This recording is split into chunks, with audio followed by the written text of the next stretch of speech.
Hello बच्चा party, कैसे हैं आप सब और क्या हाल चाल हैं आपके। आइए सबसे पहले चैप्टर 1 में चलते हैं। लालजी भाई ने शेयर परचेज किए जो लिस्टेड है एनएसई में। ऑडिटेड फाइनेंशियल स्टेटमेंट पिक्चर देगा हेल्दी फाइनेंशियल परफॉर्मेंस की। टर्नओवर बढ़िया है, डेट कम है, गुड प्रॉफिट है। इस आधार पे वो एब्सोल्युटली सेटिस्फाइड है कि भैया मैं तो कंपनी के में शेयर में पैसे लगा देता हूँ, मेरे पैसे डूबेंगे नहीं। क्या ऑडिटेड रिजल्ट इस बात के एश्योरेंस देते हैं कि शेयर का प्राइस कम नहीं होगा? अरे पागल हो क्या। ऑडिट तो भैया इस बात के एश्योरेंस है, रीजनेबल एश्योरेंस, कि फाइनेंशियल स्टेटमेंट फ्री है किससे? मटेरियल में से, स्टेटमेंट से। तो भाई लालजी अगर ये सोच रहा है कि ऑडिटेड फाइनेंशियल स्टेटमेंट के आधार पैसा लगा दे, पैसा डूबेगा नहीं, तब तो फिर हर कंपनी में पैसा नहीं डूबना चाहिए, हर कंपनी ऑडिट करवा रही है। थिंकिंग ऑफ लालजी भाई इज नॉट करेक्ट। लालजी भाई तुम ठीक नहीं हो। स्टडी मैट के सारे क्वेश्चन, सारे टेस्ट और अंडरस्टैंडिंग आज ही मैं कह रहा हूँ एकदम मस्त डिस्कशन होने वाला है इसमें। 1 घंटे में दिमाग हिल जाएगा आपका। जीवा प्रोडक्ट पार्टनरशिप फॉर्म में ट्रेडिंग कर रहे हैं डिजाइनर ड्रेसेस में, ठीक है जी, अच्छी बात है। फर्म ने जेजेएन कंपनी को अपॉइंट किया 1 साल के लिए। ऑडिटर सेटिस्फाइड है कंट्रोल को लेकर, उसने प्रोसीजर कैरी किए, सैंपल चेकिंग की, परचेज वगैरह देखा, जीएसटी पोर्टल में गया, कंफर्मेशन मिली सप्लायर से, अच्छी बात है। ऑडिट रिपोर्ट भी सबमिट की भैया कि financial statement true and fair भी प्रेजेंट कर रहे हैं क्या, ठीक है जी। आगे बढ़ते हैं। बाद में पता चला लेटर ऑन कि जो परचेज मैनेजर है वो ड्रेस ले रहा है एक लोकेशन से और फेक परचेज बुक कर रहा है कॉल्यूशन करके। बेटा अगर आपके एम्प्लॉय मिली भगत करके बैठे हैं, एक तो परचेज मैनेजर ड्रेस परचेज कर रहा है और दूसरा अकाउंटेंट के साथ भी मिली भगत है, अकाउंटेंट पेमेंट भी कर रहा है बैंक से, क्लाइंट के बैंकिंग चैनल से पैसे भी जा रहे हैं।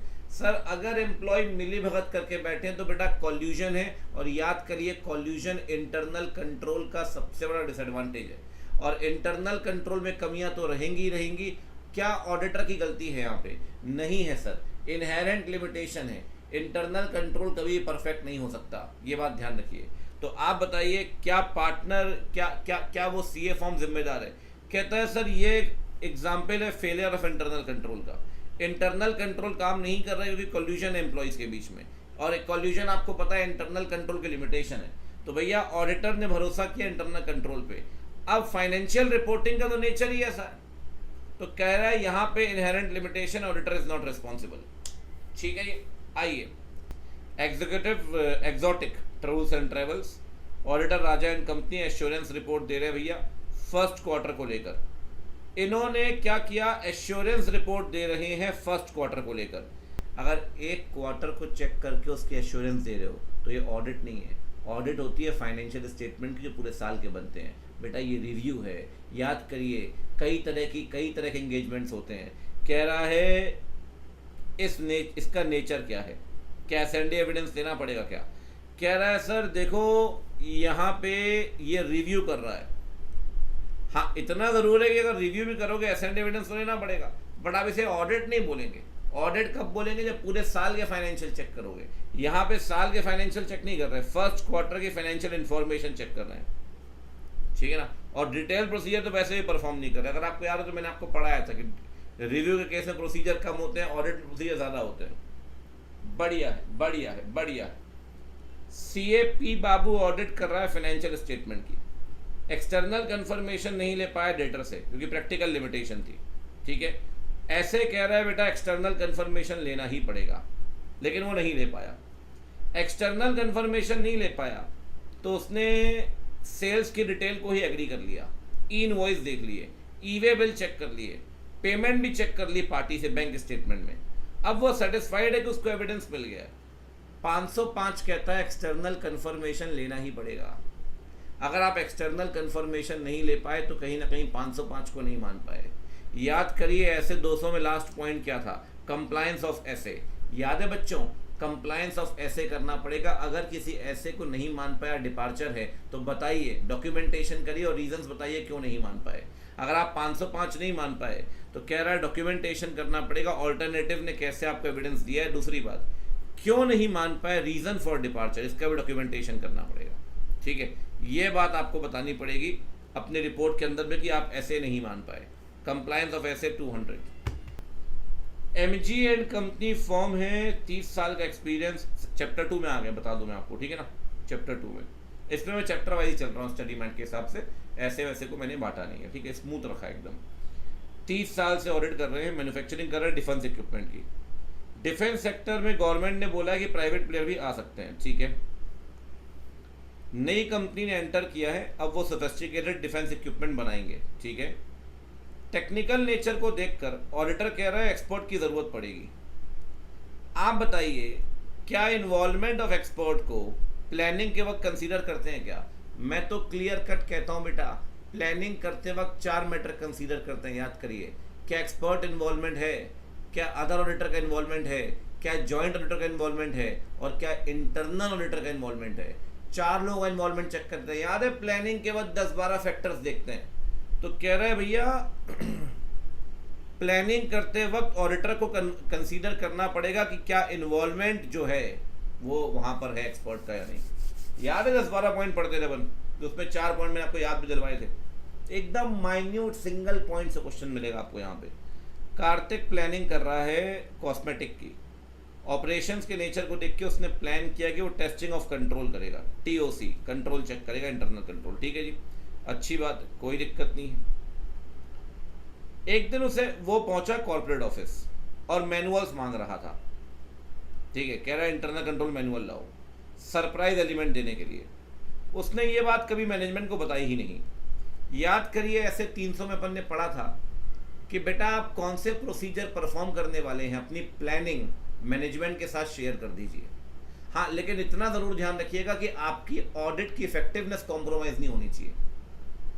आपकी ऑडिट की इफेक्टिवनेस कॉम्प्रोमाइज़ नहीं होनी चाहिए। याद है, auditor may decide to discuss the elements of planning with the entity's management to facilitate the conduct and management without compromise the effectiveness of audit। लेकिन अगर आप बिना बताए पहुंच गए, सरप्राइज चेक कुछ जगह अच्छा लगता है सर, इंटरनल कंट्रोल में अच्छा नहीं लगता।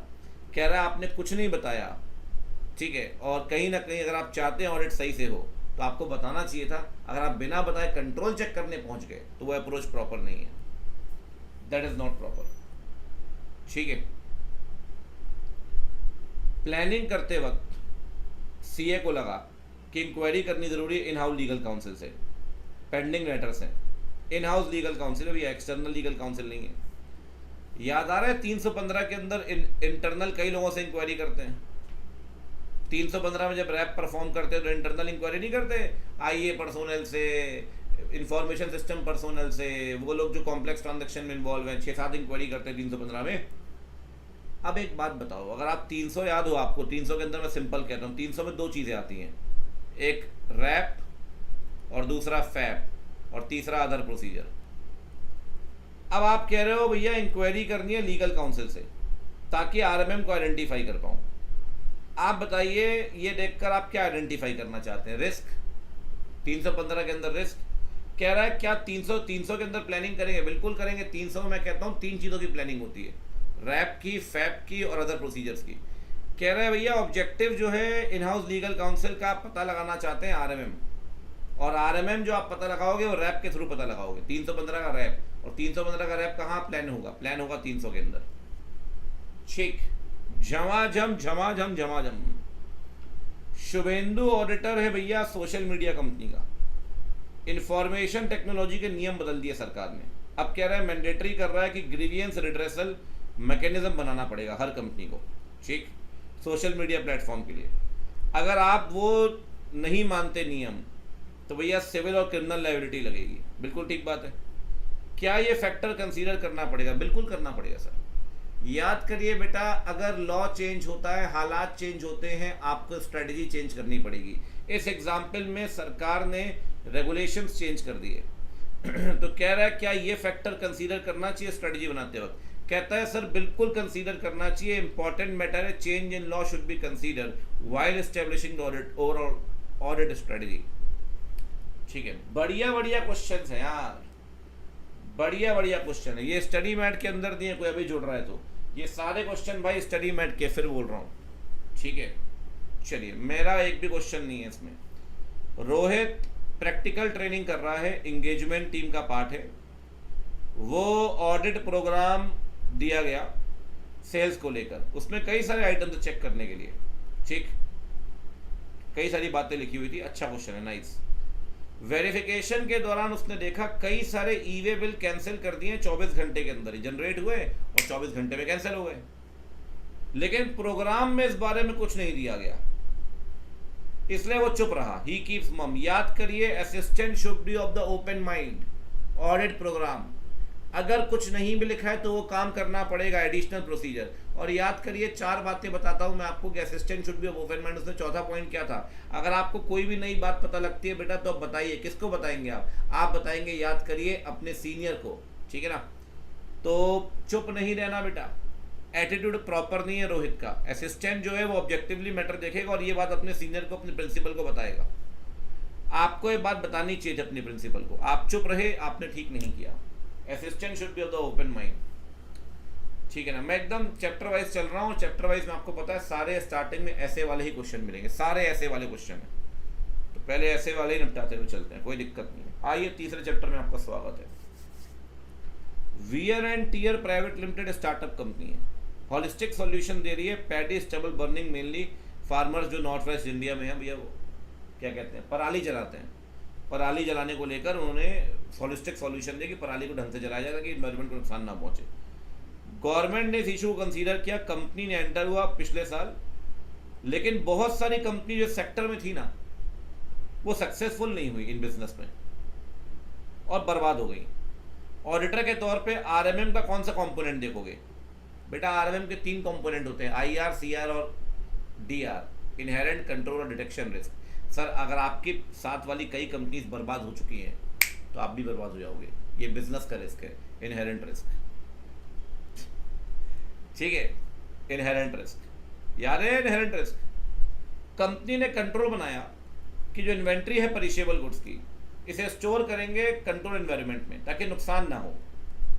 और इन्वेंट्री जो आपने कंट्रोल की, उसकी रिस्पॉन्सिबिलिटी 2 लोगों को दी। उसकी रिस्पॉन्सिबिलिटी लाला 2 लोगों को दी है कि भैया आपको चीज़ें चेक करनी है। आप बताइए, 2 लोगों को बैठा दिया, इन्वेंट्री का कंट्रोल उनके हाथों में दे दिया, तो सर ऐसा भी तो हो सकता है ये 2 लोग मिली भगत कर लें और कंट्रोल को तहस नहस कर दें, ओवरराइड कर दें। कह रहा है यहाँ कौन सा कंपोनेंट लगेगा आरएमएम का? कंट्रोल रिस्क है भाई। कहता है भाई हो सकता है पॉसिबिलिटी, जिन लोगों को आपने जिम्मेदारी दी है वो अपना काम ढंग से ना करें और डेविएशन रिपोर्ट ना करें, तो भैया इंटरनल कंट्रोल वीक हुआ तो कौन सा रिस्क होगा? कंट्रोल रिस्क होगा। Shri foods private limited garlic bread बनाती है, भूख लग रही है, गार्लिक ब्रेड पीला के साथ। ऑडिटर कह रहा है ऑडिट प्रोसीजर प्लान करूंगा रिकॉग्निशन ऑफ रेवेन्यू को लेकर। पॉसिबिलिटी है बच्चों कि मिस स्टेटमेंट जो है वो आइडेंटिफाई नहीं किए प्रोसीजर्स में। बेटा, अगर ऑडिटर मिस स्टेटमेंट नहीं पकड़ पाया, miss statement revenue recognition AS9 अगर नहीं पकड़ पाया तो DR कहलाएगा। ऑडिटर सारे प्रोसीजर नहीं पकड़ पाएगा, MM नहीं पकड़ पाएगा, डिटेक्शन रिस्क। ये भी बढ़िया है, गार्लिक ब्रेड जिंदाबाद। जोजो लिमिटेड लिस्टिंग करा रही है स्टॉक एक्सचेंज में। ऑडिटर के तौर पे आप बताइए एक रीजन ऑडिट रिस्क का।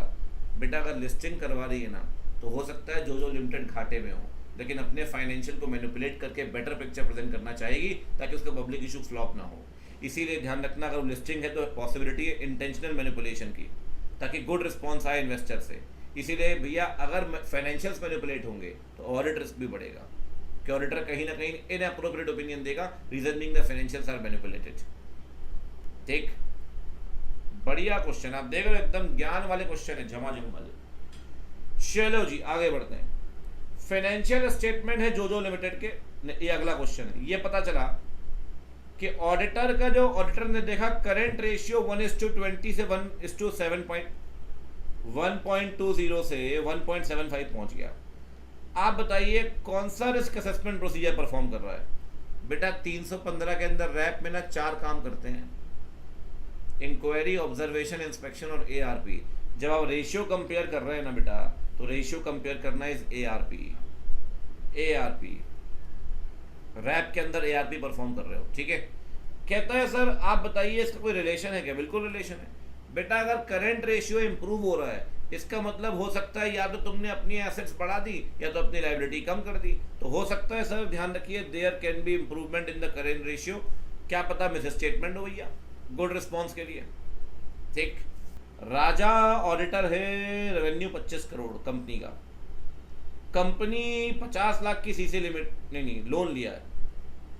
1 लाख का लोन डिले हो गया तो 1 लाख का लोन बाद में मिला। Financial statement do not disclose nature of security. जब कंपनी लोन लेगी ना, स्केड्यूल 3 कहता है नेचर ऑफ सिक्योरिटी बतानी पड़ेगी। यह कहता है बेटा नेचर ऑफ सिक्योरिटी बतानी पड़ेगी। याद करिए, फाइनेंशियल स्टेटमेंट में अपन ने पढ़ा था, शायद कुछ लोगों ने ध्यान दिया, कुछ लोगों ने ध्यान नहीं दिया हुआ। Nature of security. ठीक। स्मृति ऑडिटर है मेरे बच्चे, ऑडिट कर रही है, कंपनी की पॉलिसी चेक कर रही है, एम्प्लॉय रिक्रूटमेंट, ट्रेनिंग, ओरिएंटेशन। बहुत सारा इंटरेस्टेड है ये फाइंड आउट करने में क्या कंपनी बेस्ट कैंडिडेट हायर कर रही है, क्या वो क्या अचीव करना चाहती है। सर बच्चों याद करिए, अब हम पढ़ रहे हैं इंटरनल कंट्रोल के कंपोनेंट। और इंटरनल कंट्रोल के कंपोनेंट में बेटा सिरेमिक पढ़ा था आपने, याद करिए। सिरेमिक में सीई मतलब कंट्रोल एनवायरनमेंट। याद करिए, कंट्रोल एनवायरनमेंट में होम कैट क्या बोलता था, होम कैट में एच फॉर क्या था, ह्यूमन रिसोर्स। याद है, कंट्रोल एनवायरनमेंट में ह्यूमन रिसोर्स। तो कह रहा है कौन सा एस्पेक्ट चेक कर रही है बेटा, ये चेक कर रही है, ध्यान रखिए, she is checking the control environment. पढ़ते हैं जरा। एचआर फंक्शन से कंट्रोल एनवायरनमेंट को पता चलेगा और कहीं ना कहीं उसे अंडरस्टैंडिंग मिलेगी इंटरनल कंट्रोल की। बहुत बढ़िया, बहुत उम्दा। Human resource. ठीक। अगला, सीए स्मृति जानना चाहती है क्या सेग्रीगेशन ऑफ ड्यूटीज प्रॉपर हो रहे हैं क्या।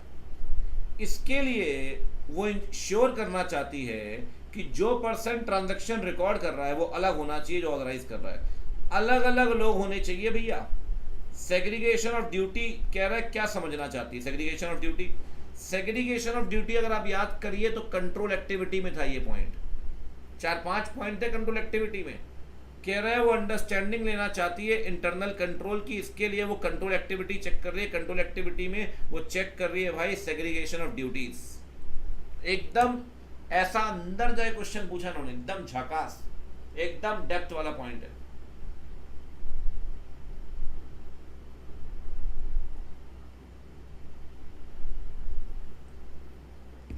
आइए आगे बढ़ते हैं।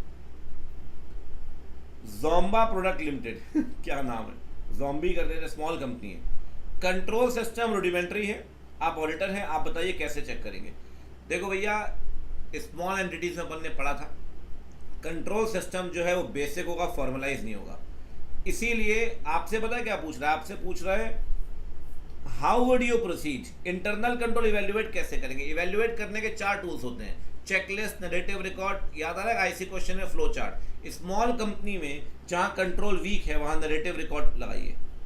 आहा, इंस्टीट्यूट ने मेहनत बहुत की है भाई, यहाँ पे बड़ी मेहनत की है जी इंस्टीट्यूट में। छोटी कंपनी में याद नैरेटिव रिकॉर्ड चलेगा, बड़ी कंपनी में नैरेटिव रिकॉर्ड नहीं चलता। सबसे डिटेल तरीका होता है कॉम्प्रिहेंसिबल तरीका। चार्टर्ड अकाउंटेंट ऑडिट कर रहा है, देख रहा है कि कैश बराबर जमा नहीं होता बैंक में। ठीक। जो ऑफिशियल रिस्पॉन्सिबल है ना, उसने इस बात पे ध्यान भी नहीं दिया। क्या लगता है आपको। देखो भैया, याद करिए कंट्रोल डेफिशिएंसी। कह रहा है ना तो कैश जमा कर रहे हो, ना वो अपना काम ढंग से कर रहा है। आप मानेंगे जैसा कंट्रोल होना चाहिए था वैसा कंट्रोल नहीं है। अगर बेटा कैश जमा नहीं हुआ तो कहीं ना कहीं मिस स्टेटमेंट होगा, तो मिस स्टेटमेंट को नहीं रोक पाओगे, तो it represent control deficiency.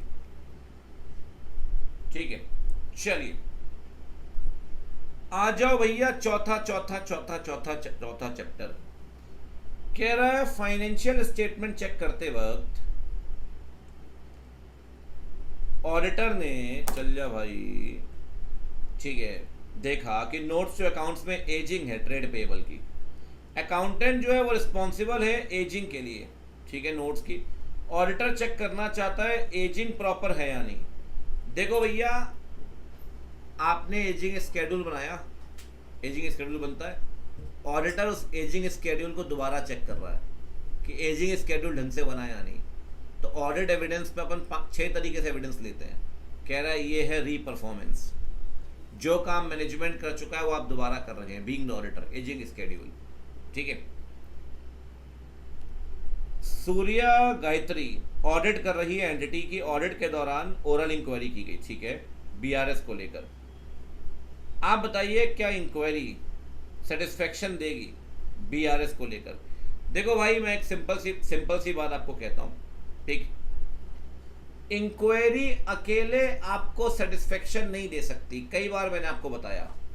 Inquiry alone will not provide sufficient evidence. आपको इंक्वायरी परफॉर्म करनी पड़ेगी in combination with some other things. Inquiry inspection कर लो, इंक्वायरी ऑब्जर्वेशन कर लो, अकेले इंक्वायरी परफॉर्म मत करो। मियर इंक्वायरी आपको एसेंड एविडेंस नहीं देगी, इसीलिए कह रहा है उसे और भी चीज़ें चेक करनी चाहिए, तब जाके उसको सेटिस्फेक्शन मिलेगा। इंक्वायरी अकेले काफ़ी नहीं है, वो भी ओरल इंक्वायरी कर रही है। इंक्वायरी तो ओरल रिटर्न कोई भी कर सकते हो, बट ओरल इंक्वायरी से यार सिर्फ ओरल इंक्वायरी के दम पे कैसे ले लोगे आप?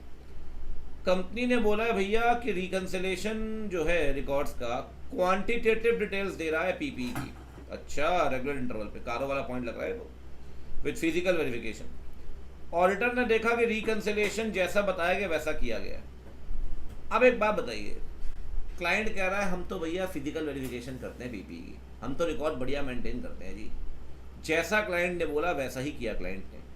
क्या इससे आपकी रिलायबिलिटी बढ़ेगी क्लाइंट के लिए? और क्या इंटरनल एविडेंस से भरोसा कर पाएंगे आप?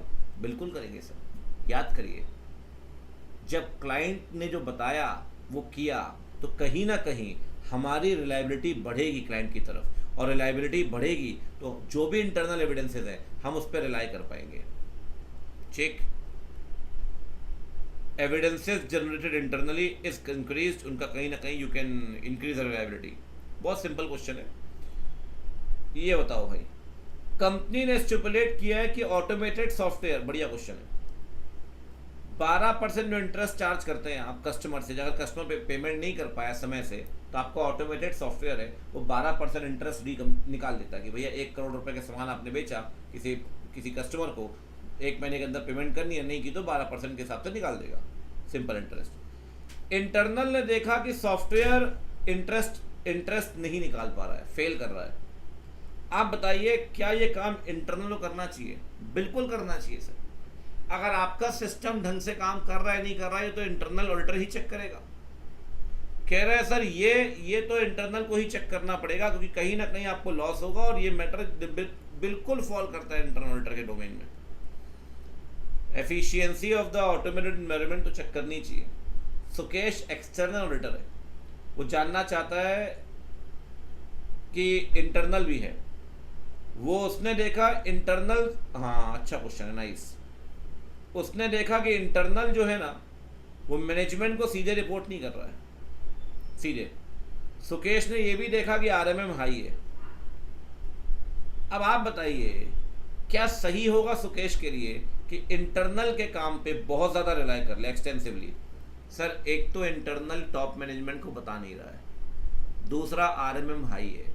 तो भैया अगर आप टॉप मैनेजमेंट को नहीं बता रहे हो, आरएमएम आपका वैसे भी हाई है, तो कह रहा है सर ऑडिटर को, स्टैट को इंटरनल के काम पे ज़्यादा भरोसा नहीं करना चाहिए, ना ही इंटरनल का काम ज़्यादा यूज़ करना चाहिए। कह रहा है इसके आधार पे हम कह सकते हैं you should not rely extensively on the work of internal auditor. ठीक, ऑडिटर जो ऑडिट कर रहा है उसने सैंपल सेलेक्ट किए हैं, बाद में पता चला कि सैंपल रिप्रेजेंटेटिव नहीं है। सैंपल सेलेक्ट किए हैं एक्सपीरियंस और नॉलेज के आधार पे। बताइए स्टैटिस्टिकल है नॉन स्टैटिस्टिकल है?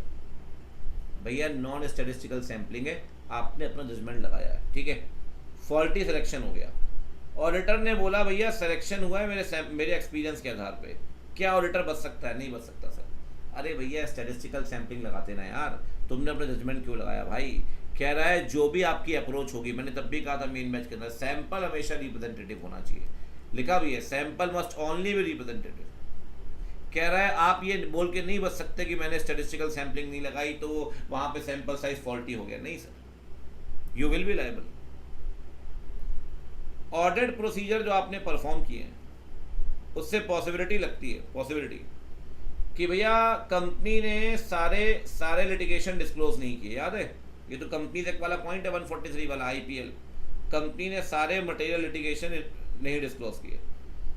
आप एक्सटर्नल लॉयर से बात करना चाहते हैं, बिल्कुल बात करिए सर। 501 कहता है 2 केस में बात करिए। एक तो अगर आरएमएम हो तब बात करिए, और अगर लग रहा है पेंडिंग केसेस क्लाइंट ने नहीं बताए तो बात करिए। याद है, 2 केस में बात करिए, 3 केस में मुलाकात करिए। बात तो करनी पड़ेगी सर, बात तो करनी पड़ेगी सर एक्सटर्नल लीगल काउंसिल से। ठीक, जिग्नेश देसाई ऑडिट के बीच में है। कंपनी का बढ़िया इंटरनल ऑडिट डिपार्टमेंट है, बढ़िया।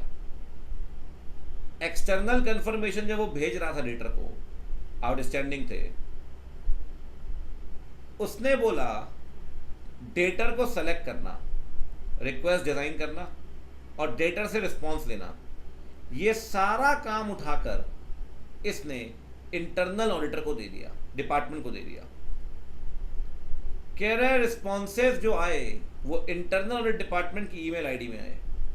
सर मैंने आपसे कहा था कुछ काम इंटरनल को सीधे नहीं दे सकते, कुछ काम आप डेलीगेट करिए, बट एक्सटर्नल कंफर्मेशन का काम पूरा पूरा उठा के आप इंटरनल को दे सकते हैं क्या?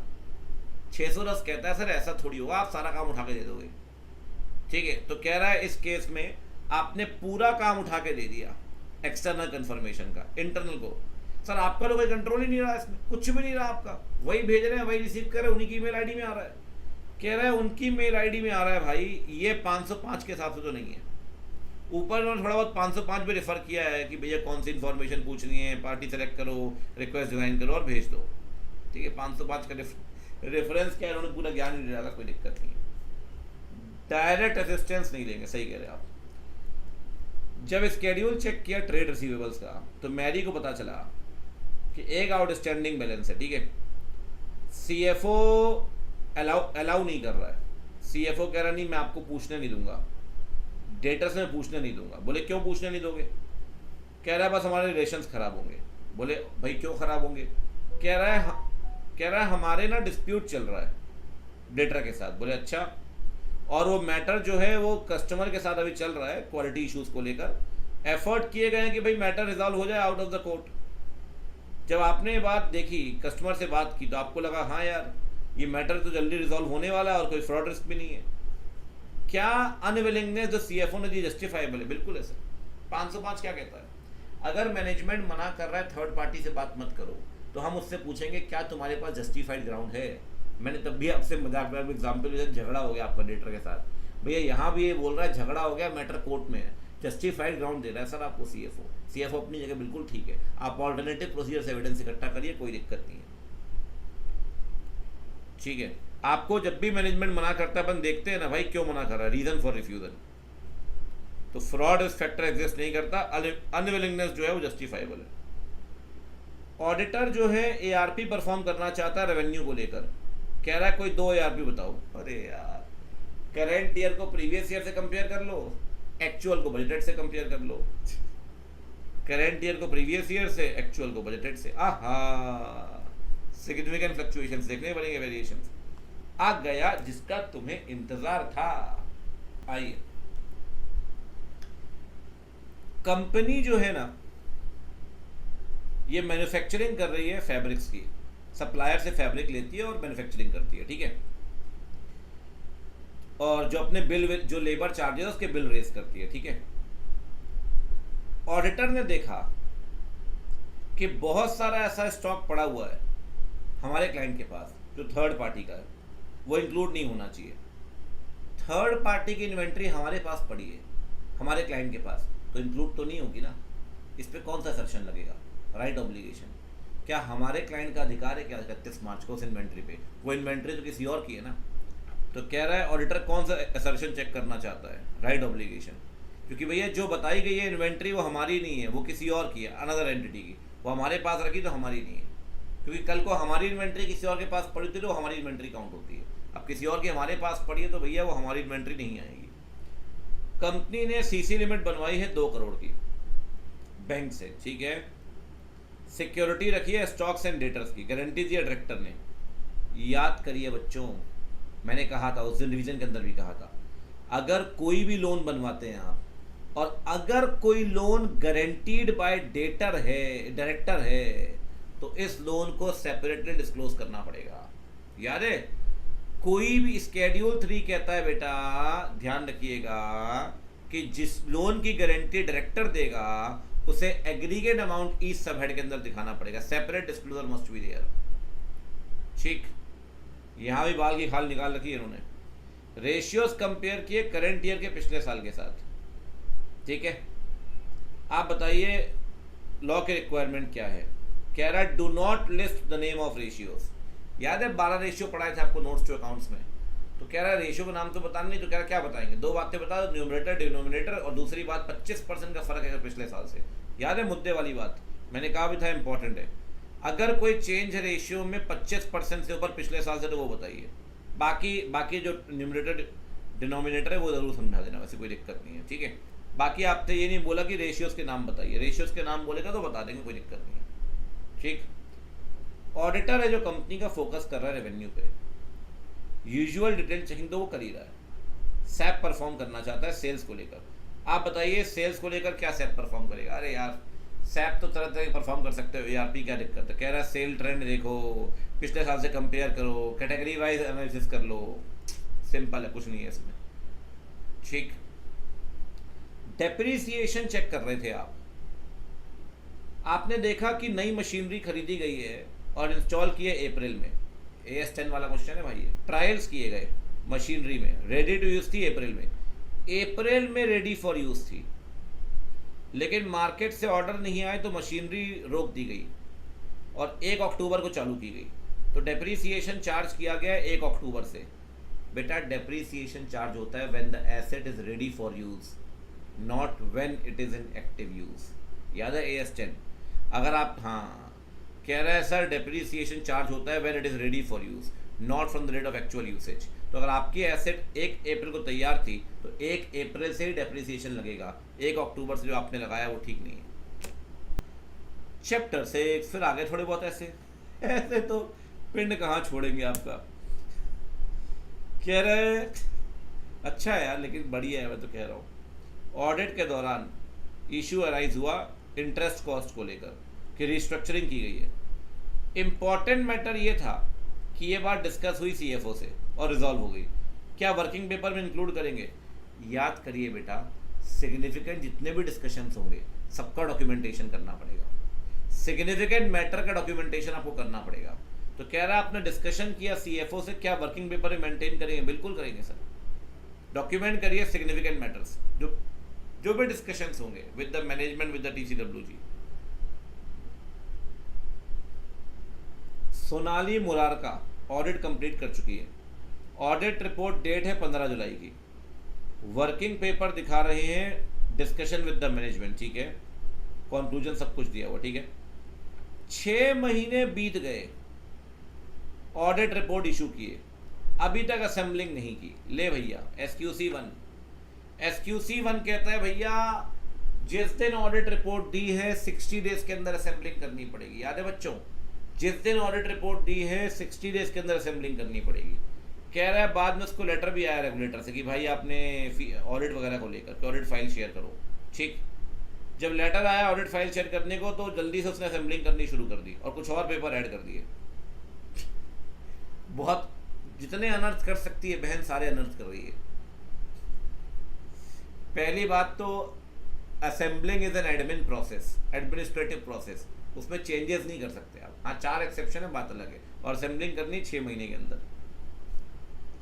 अरे यार असेंबलिंग करें नॉट मोर देन 60 डेज। ठीक है ना। और कह रहा है सर उसने असेंबलिंग नहीं की, बाद में पेपर भी डाल दे जो परमिसिबल नहीं है, बाद में चेंजिंग नहीं कर सकते आप।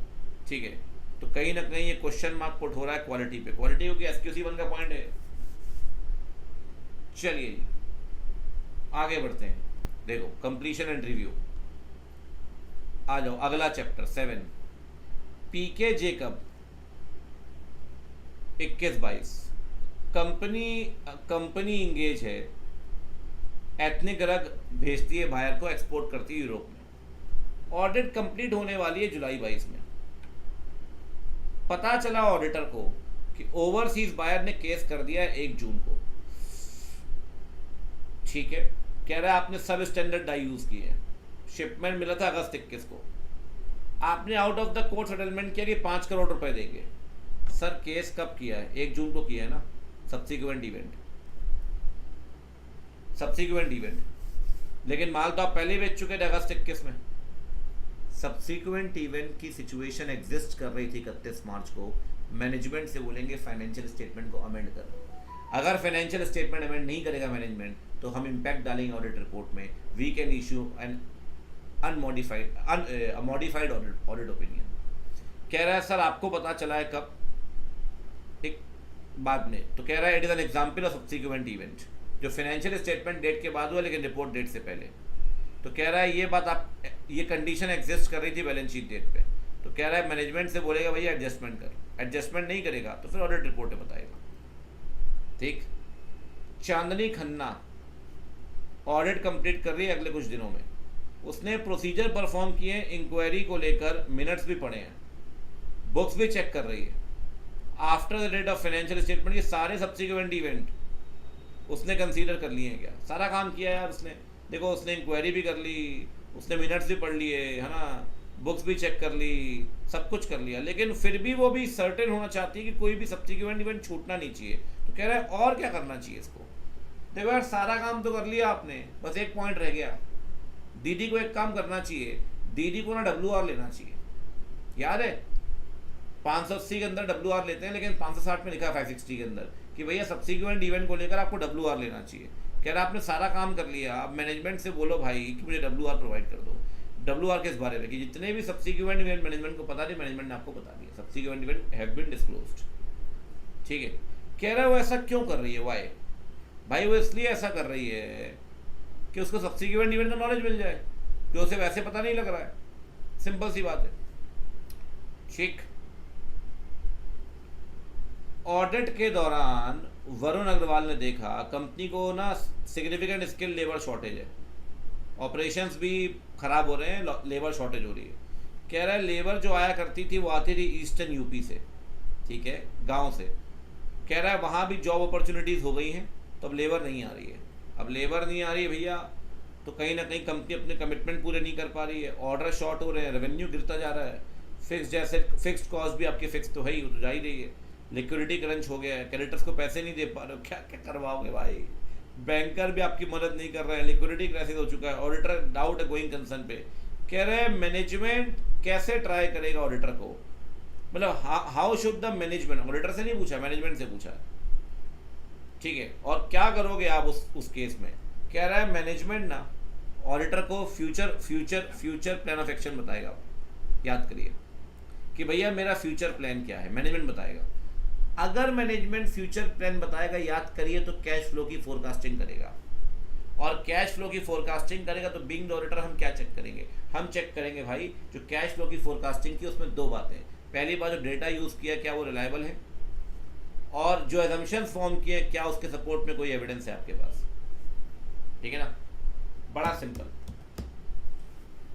बह मत जाना भाई, आपने लास्ट पॉइंट जो नहीं पढ़ेगा ना वो कुछ भी लिख के आ जाएगा उल्टा सीधा, वो मैनेजमेंट का पूछ रहा है।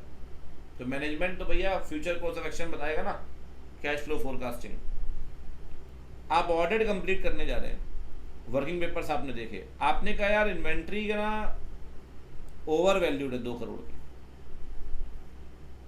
फ्रेट 10 लाख रुपए इंपोर्ट में दिया है और P&L में दिखा दिया। अरे भाई 10 लाख रुपए फ्रेट दोगे मशीनरी इंपोर्ट करने में, तो कैपिटलाइज करेंगे ना, P&L में थोड़ी जाएगा। तो एक तो कैपिटलाइज करना था वो नहीं किया, दूसरा ओवर वैल्यूएशन कर दिया। ठीक। अब सुनो, कह रहे हैं सर हाँ आप बताइए कैसे आप प्रोसीड करेंगे, कैसे कम्युनिकेट करेंगे? भाई सिंपल सी बात है, ये दोनों मिस स्टेटमेंट्स हैं। 10 लाख रुपए का फ्राइड आपने वहां दिखा दिया, वो मिस स्टेटमेंट है। फिनिश गुड 2 करोड़ से ओवर वैल्यूड है, मिस स्टेटमेंट है। अपन क्या करेंगे? ये मिस स्टेटमेंट बताएंगे TCWG को ठीक कर दे भाई। अगर TCWG ठीक नहीं करेगा तो फिर अपने को देखना है कि ये जो अनकरेक्टेड मिस स्टेटमेंट है क्या ये मटेरियल हैं। अगर मटेरियल हुए भाई तो फिर बताना भी है और रिपोर्ट भी मॉडिफाई करनी है। मतलब ये सबसे प्लेन क्वेश्चन है अभी तक का, एकदम बेसिक। चलिए, गुरुमूर्ति ऑडिट कर रहा है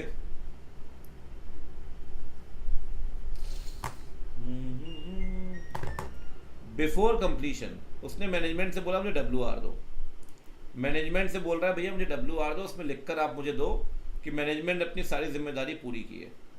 मैनेजमेंट से कह रहा है राइटिंग में दीजिए कि सारी इन्फॉर्मेशन मैनेजमेंट ने आपको दे दी है। मैनेजमेंट को ऐसा लगता है ऑडिटर बेकार की बातें मांग रहा है। क्या मैनेजमेंट का व्यू प्रॉपर है? अरे भाई WR मांग रहा है, WR देना पड़ेगा ना सर।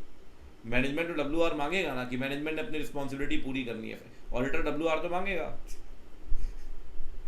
अरे यार ये सही है। कह रहा है भाई यहाँ पे आते हैं refusal by management to provide confirmation.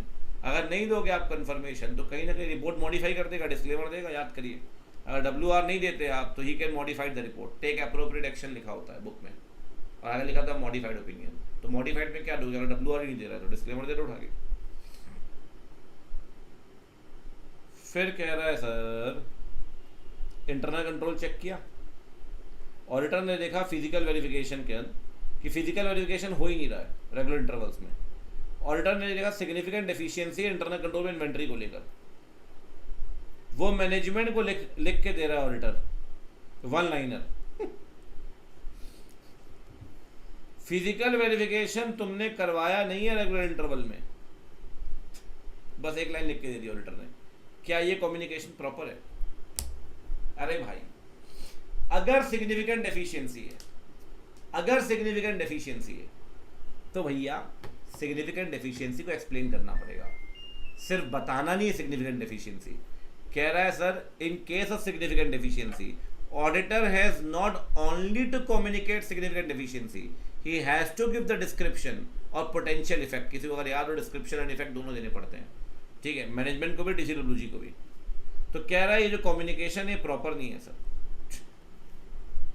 ये बढ़िया वन लाइनर। आहा ऑडिट रिपोर्ट,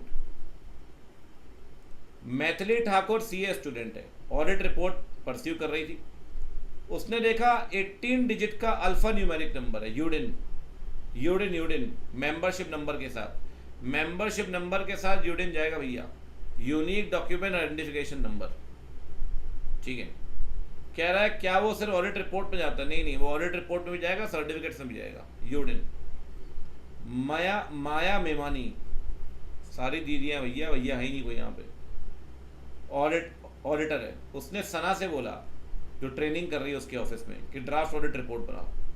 सना एंगेजमेंट टीम का पार्ट है, उससे बोला कि ड्राफ्ट रिपोर्ट बनाओ अनमॉडिफाइड को लेकर। सना ने जब अनमॉडिफाइड ओपिनियन बनाई, सना को लगता है बेसिस फॉर ओपिनियन देने की जरूरत ही नहीं है। अरे भैया बेसिस फॉर ओपिनियन दोनों ओपिनियन में देना पड़ेगा, चाहे मॉडिफाइड दो या अनमॉडिफाइड, दोनों ही केस में you have to provide basis for opinion. कह रहा है basis for opinion basic element है सर, भले ही अनमॉडिफाइड देंगे तब भी देना पड़ेगा बेसिस फॉर ओपिनियन। ठीक। सरस भाई पटेल ऑडिट कर रहे हैं एंटिटी की, एटमॉस्फेयर है नॉन कोऑपरेशन का। कह रहा है सपोर्ट ही नहीं मिल रहा है इन्वेंट्री काउंटिंग करते वक्त, CFO भी उसे इंफॉर्मेशन नहीं दे रहा, CFO एड्रेस भी नहीं दे रहा है कस्टमर के, कंफर्मेशन रिक्वेस्ट भेजा है, मेल ID भी नहीं दे रहा है।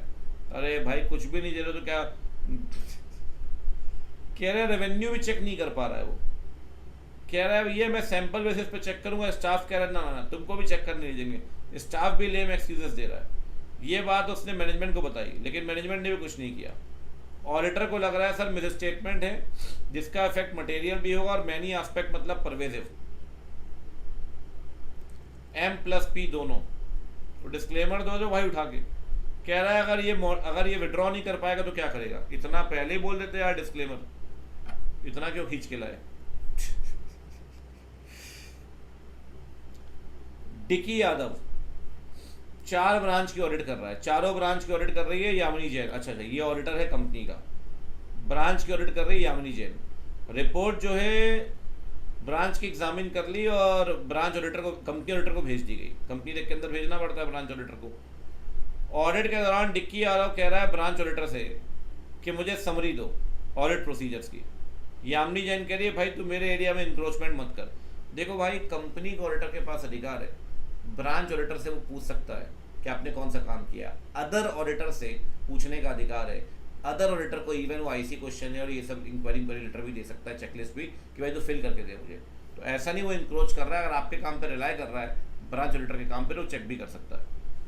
चलो कारों से भी एक क्वेश्चन आ गया, अब बताओ इसमें क्या हुआ। अरे भाई ये नॉलेज बेस्ड क्वेश्चन है, ये मत समझ देना इतना ही आंसर लिख के आए, नॉलेज बेस्ड क्वेश्चन है। वैसे ज़्यादातर केस में आंसर ऐसा ही होगा, बट ठीक है। रवि पटनायक ऑडिट कर रहा है कारों की, उसने देखा सीसी लिमिट बनवाई है 4 करोड़ की, ठीक है। 1 करोड़ रुपए सीसी लिमिट बनवाई है किसके लिए? वर्किंग कैपिटल के लिए, ठीक है। 1 करोड़ रुपए यूज किया है प्लांट लगाने में पॉल्यूशन को लेकर। कारों में एक पॉइंट था, कारों में एक पॉइंट था कि अगर शॉर्ट टर्म का पैसा लॉन्ग टर्म में इस्तेमाल किया गया क्या? सर आप वर्किंग कैपिटल के लिए पैसा लाए थे और प्लांट लगाने में खर्च कर दिया, तो कारो कहता है शॉर्ट टर्म का पैसा लॉन्ग टर्म में इस्तेमाल किया है क्या? अगर किया है तो नेचर अमाउंट बताइए। तो इन्होंने तो पूरा आंसर वैसे प्रॉपरली लिखा, अगर आप देखो केस स्टडी के जैसा, सिचुएशन लिख दी, फिर देखो यहाँ तक ये प्रोविजन लिख दिया फर्स्ट पैराग्राफ, ये सिचुएशन लिख दिया सेकंड पैराग्राफ, ये डिसीजन लिख दिया थर्ड पैराग्राफ, तो आंसर तो प्रॉपर ही है इसका। इस चैप्टर नंबर 9, क्या बात। It is the duty of the CNDG कि रिपोर्ट करेगा CFI के सारे खर्चे, ठीक। काम की बात बोलो भाई, डिस्कस करिए CFI से क्या मतलब है आपका। अरे CFI में भैया पैसा आता है, याद करिए पैसा कहाँ से आता है? 3 जगहों से पैसा आएगा, direct tax, indirect tax, loan जो सरकार लेगी और रीपेमेंट करेगी, कल को दिया हुआ तो उसकी रीपेमेंट होगी, 4 जगह से, ठीक है ना। CFI का मतलब पूछ रहा है यार, कोई ढंग का क्वेश्चन पूछ लेते भाई। आकाश विरमानी ऑडिटर है पार्टनरशिप फर्म का, 4 पार्टनर्स हैं। एक पार्टनर रिटायर हो गया, दूसरा पार्टनर अगले ही दिन ज्वाइन कर रहा है। आप बताइए कोई एक पॉइंट जो आपको कंसीडर करना चाहिए कि फाइनेंशियल स्टेटमेंट मिसस्टेटेड नहीं होंगे फर्म के कॉन्स्टिट्यूशन के कारण। देखो भाई, अगर एक पार्टनर छोड़कर गया और दूसरा अगला आ गया, तो छोड़ के जाने के बाद जो अकाउंट्स बनने चाहिए थे वो तो बना नहीं पाए आप, तो भैया मैनिपुलेशन हो सकता है ना फर्म के अकाउंट्स में, क्योंकि सेटलमेंट करने से पहले नया पार्टनर आ गया। तो कह रहा है सर इस केस में आपको इंश्योर करना चाहिए कि क्या प्रॉफिट को प्रॉपरली बांटा गया क्या। अरे भाई 7 पॉइंट है ना, 7 में से 2 पॉइंट लगाने आपको। और क्या रिटायरमेंट के बाद जो प्रॉफिट्स बनते हैं वो पार्टनर के बीच में बांटे गए हैं क्या, as per the new partnership deed. आप ऑडिटर हैं स्कूल के, ऑडिट करते हुए आपने देखा कि फीस कंसेशन जो है वो सब्सटेंशियल नंबर में है। एक चीज़ चेक करनी है, अगर फीस कंसेशन दी गई तो ऑथराइजेशन, तो आप देखिए फीस कंसेशन क्या प्रॉपर अथॉरिटी के अंदर दी गई है क्या, आपको इंटरनल कंट्रोल देखना पड़ेगा इस केस में, ठीक है। बढ़िया। सोसाइटी पूरे इंडिया में काम कर रही है, पैन इंडिया मतलब हो गया multi state cooperative society, MSCS, याद है मल्टी स्टेट। वो चाहती है सेविंग्स प्रमोट हो, लोन देना चाहती है, स्मॉल सेविंग प्रमोट होगी, कंट्रीब्यूशन लेंगे। सोसाइटी कौन सी? 2 चीज़ें पूछ रहा है। Identify type of society, MSCS, कौन से बुक्स मेंटेन करेगी? अरे वही बुक जो सब मेंटेन करते हैं, कंपनी बेल LP सब तो वही मेंटेन करते हैं, रिसीट, पेमेंट, एसेट, लायबिलिटी। और कौन सी है ये है MSCS, multi state cooperative society, ऊपर दिया होगा। Society is the nature of MSCS। लो भैया, bank audit, financial statement specified format में बनाए गए हैं, बताया था मैंने आपको। कह रहा है बैंक के केस में स्पेसिफाइड फॉर्मेट कहाँ दिया गया? सर बैलेंस शीट P&L बनाना पड़ेगा, याद करिए 3rd शेड्यूल के हिसाब से आ सकता है क्वेश्चन MCQ में। फॉर्म A के अंदर बैलेंस शीट और फॉर्म B के अंदर P&L, याद है? A के अंदर बैलेंस शीट, B के अंदर P&L। Ranjana ceramic CC limit बनवा रही है 1 करोड़ की, ब्रांच ने एक और 1 टाइम गारंटी दी है 10 लाख की। कह रहा है कौन सी क्रेडिट फैसिलिटीज है? देखो भैया, CC लिमिट को बोलेंगे फंडेड लोन और बैंक गारंटी को बोलेंगे नॉन फंडेड। याद आ रहा है फंडेड नॉन फंडेड? कह रहा है CC तो है फंडेड और ये है bank guarantee non funded.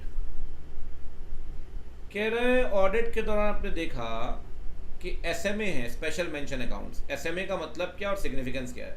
SMA याद है, 0 1 2 3।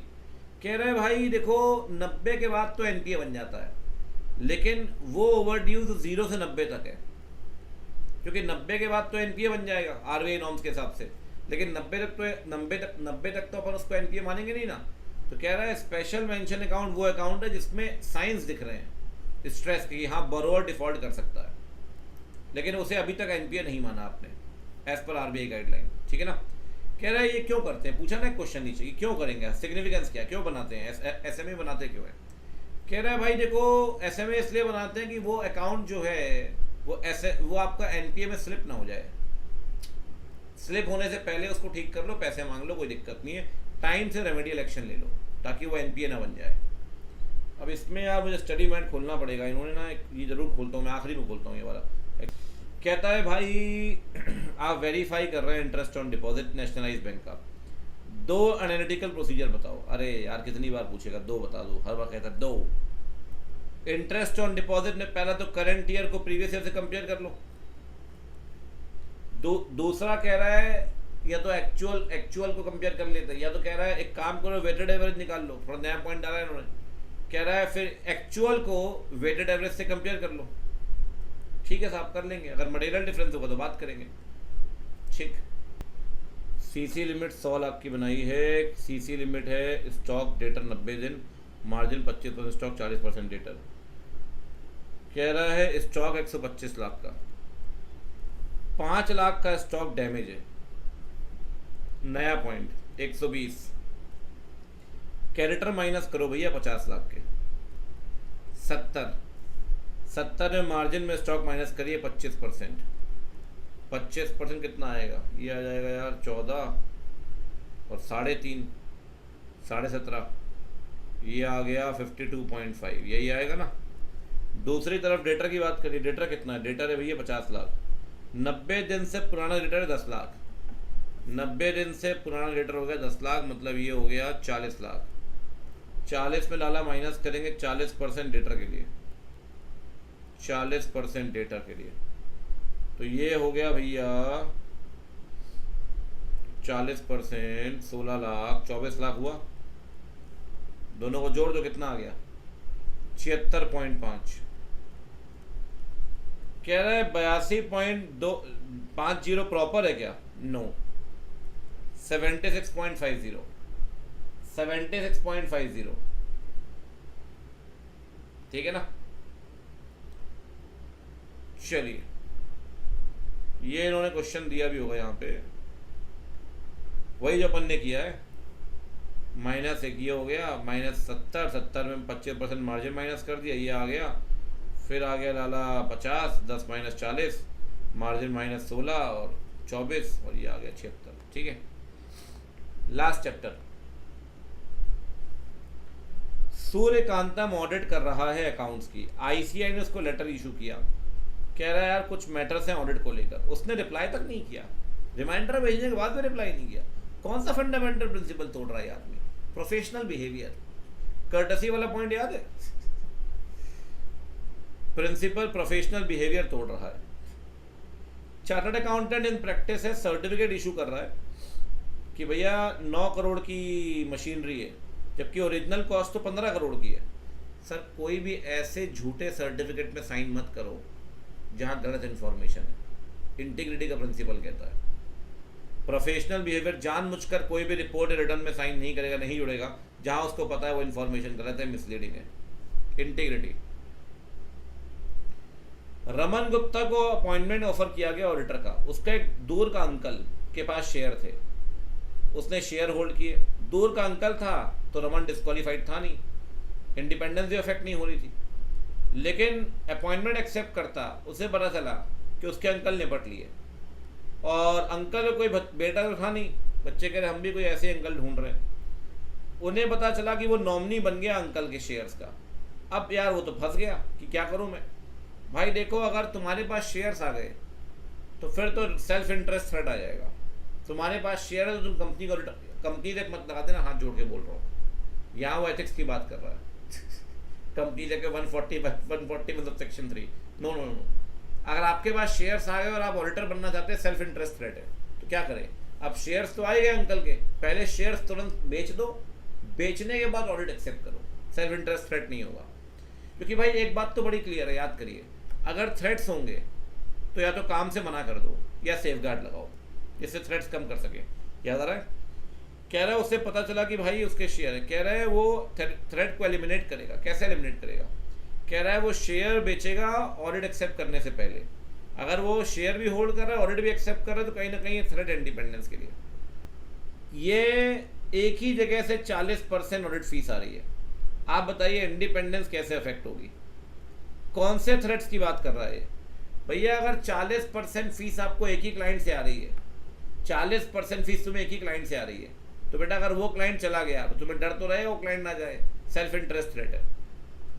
मुरली वाधवान अकाउंटिंग और बुक कीपिंग सर्विस दे रहा है, उसी को ऑडिट करने को बोला गया। अब 144 लगा और डिस्क्वालीफाइड है बुक कीपिंग सर्विस, लेकिन मत लगाना, एथिक्स लगाना। आपने ही अकाउंटिंग की है, आपसे ही ऑडिट करवा रहे हैं, सेल्फ रिव्यू थ्रेट। याद है? आपने ही अकाउंटिंग की है, आपसे ही ऑडिट करवा रहे हैं, सेल्फ रिव्यू थ्रेट। थ्रेट से क्वेश्चन आने के चांसेस हैं। बाकी देखो, ऑडिटर ने रिलाय किया है मैनेजमेंट के रिप्रेजेंटेशन लेटर पे टैक्स को लेकर। ऑडिटर ने अपना कोई काम किया ही नहीं, कह रहा है जो मैनेजमेंट ने बताया हमने वो मान लिया भैया, हमने अपना दिमाग तो चलाया ही नहीं। कह रहा है कौन सी चीज़ लैक कर रही है? मनीष आया नहीं, वरना बोल के बताता आपको। प्रोफेशनल स्केप्टिसिज्म भैया, स्केप्टिसिज्म कहता है अलर्ट रहना ज़रूरी है। कह रहा है आपने माना, कह रहा है आपने कोई काम किया ही नहीं। कहीं ना कहीं लैक ऑफ प्रोफेशनल स्केप्टिसिज्म है। क्या बढ़िया क्वेश्चन बनाया है इंस्टीट्यूट में यार। चिराग आर्टिकल ट्रेनिंग का पार्ट है, इंगेजमेंट टीम का पार्ट है।